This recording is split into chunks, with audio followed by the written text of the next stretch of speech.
Nakakaiyak, nakakakilig. Nakakatawa, nakaka-inlove. Dear MOR.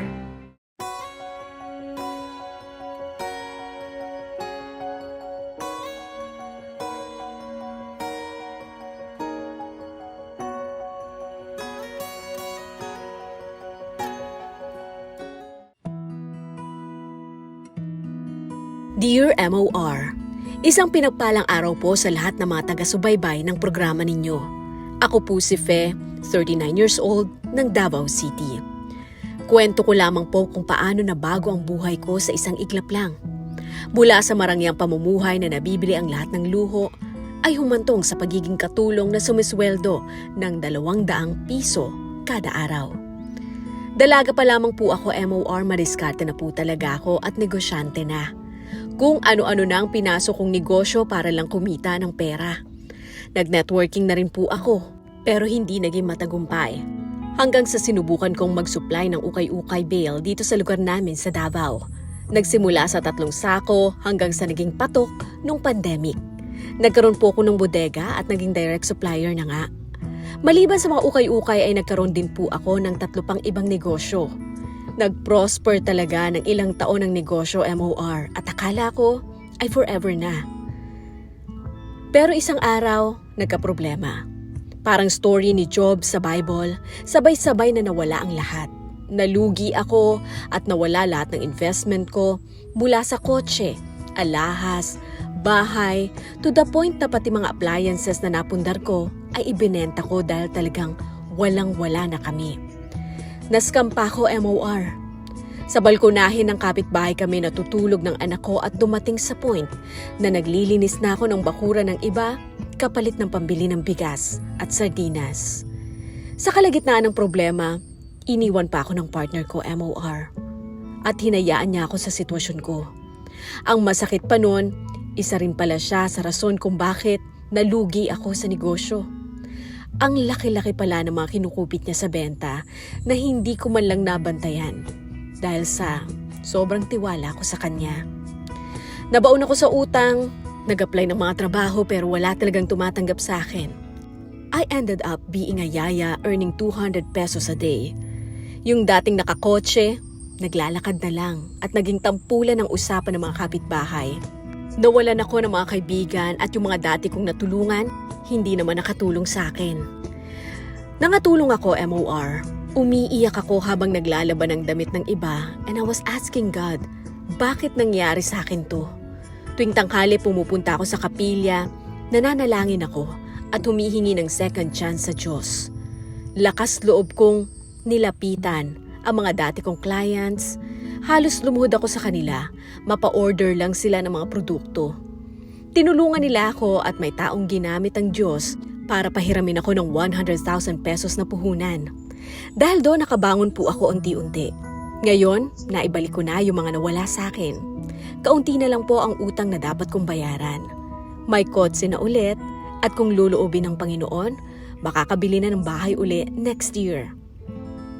Ang mga anak ko po puro private school na sila nag-aaral at nakakakain na uli kami ng maayos at masarap ngayon.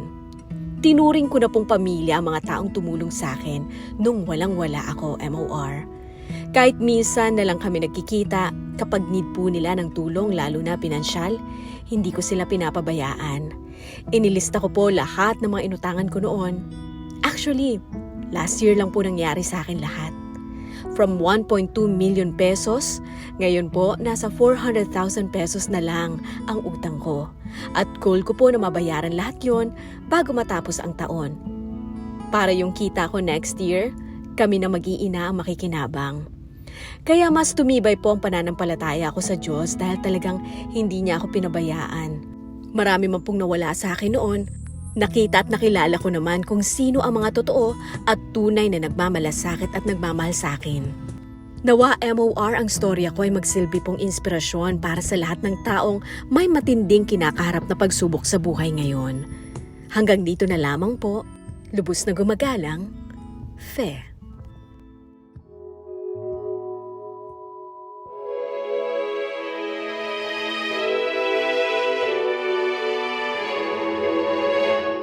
Darating din ang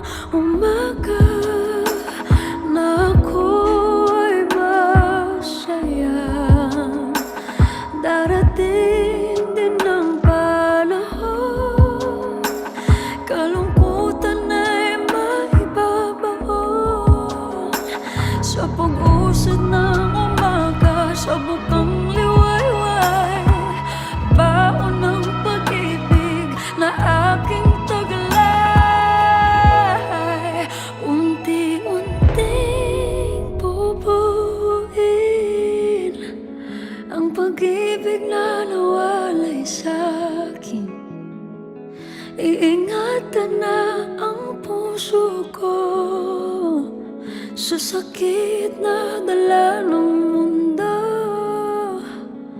Babangon na ako sa pagkahimlay, dadalhin ng pag-asang ikaw ang nagbigay.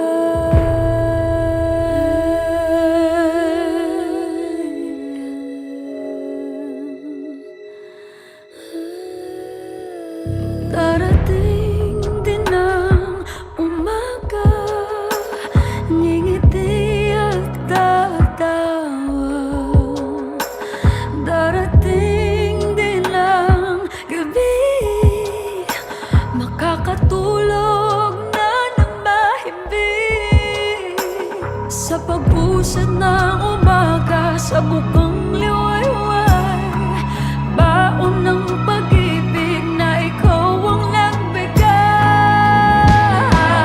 Unti-unting bubuin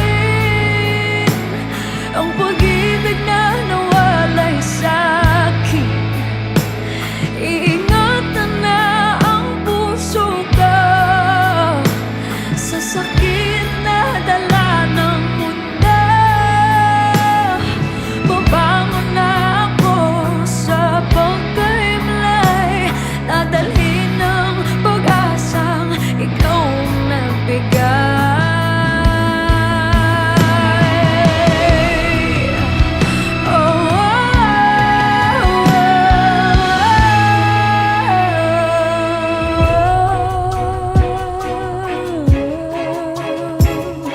Babangon na ako,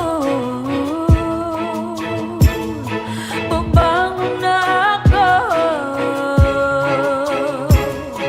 babangon na ako.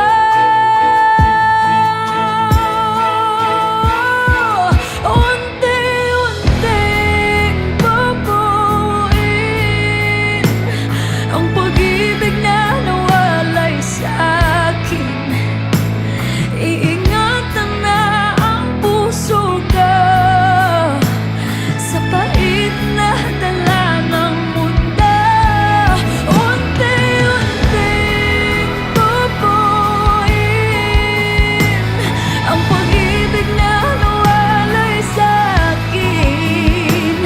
Iingatan na ang puso ko sa sakit na dala ng mundo.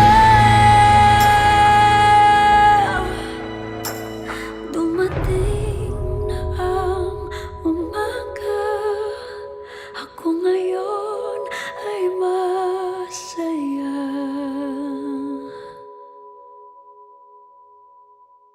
Dear M.O.R. Ang mga kwento ng puso mo.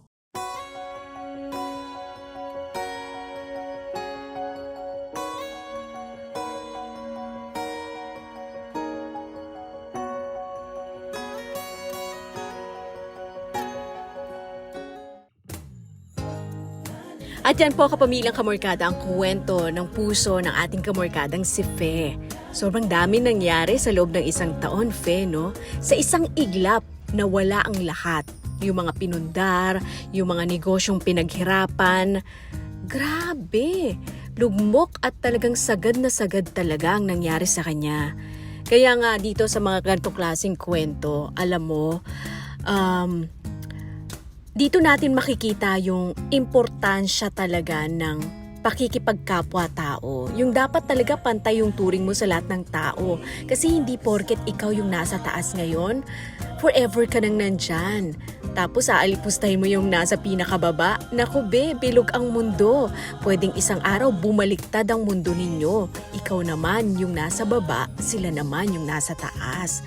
Mabuti na lang at base sa kwento nitong si Fe, may mga tao pa rin tumulong sa kanya, 'di ba? May mga kliyente pa rin talagang naniwala sa kanya. Ito na siguro yung naging bunga, naging sukle ng pagiging mabait mo sa ibang tao nung mga panahong nasa taas ka pa. May mga tao ding nang iwan sa'yo, especially yung partner mo. So, alam na natin kung ano lang yung habol niya, 'di ba? Doon talaga nawawala kapag ka lumubog ka na, lulutang at lulutang talaga yung mga taong plastic. Totoo yun. Kapag wala kang araw pera, sabi nung iba, wala ka daw kaibigan. Mali po, Kapag wala kang pera, dun mo malalaman kung sino po ang tunay mong kaibigan. Well, that's the saddest truth about life. Ganun talaga, may mga taong mas binibigyan pa ng importansya at halagang pera kesa sa tao. Ngayon, Fe, nakilala mo na kung sino-sino talaga yung mapagkakatiwalaan, yung mga taong hindi kayo iiwan sa mga panahong walang-wala ka na, ibalik mo sa kanila. At masaya ako base sa pagkakakwento mo na talaga ikaw naman ang tumutulong ngayon, hindi ka nakakalimot. Malaking utang na loob ang tinatanaw mo. Maganda yan, Fe. Alalayan mo sila gaya ng pag-alalay nila sa'yo. Okay? Sa pangalawang pagkakataon na binigay sa'yo ng Diyos, ingatan mo na ang lahat. Hindi na basta-basta bili lang ng bili ng luho, mag-ipon, maging mas matalino na ngayon sa pagpili ng mga taong ipapasok mo sa life mo, sa mga taong makakatrabaho mo. Dahil sa dami-dami ng mga madrugas sa mundo, hindi mo na rin kilala talaga yun. So, kilatisin mo na mabuti. Dahil kung minsan, kahit kadugo pa natin, kayang-kaya pa rin tayong lokohin. Yun lamang po mga kapamilyang Kamorkada, maraming salamat sa pakikinig dito sa ating programang Dear MOR. To Fe, daghang salamat at amping perminte din ha sa Davao City. And congratulations sa muling pagbangon. Ako po ang inyong kapamilyang Kamorkada, DJ Bettina. Hanggang sa muli.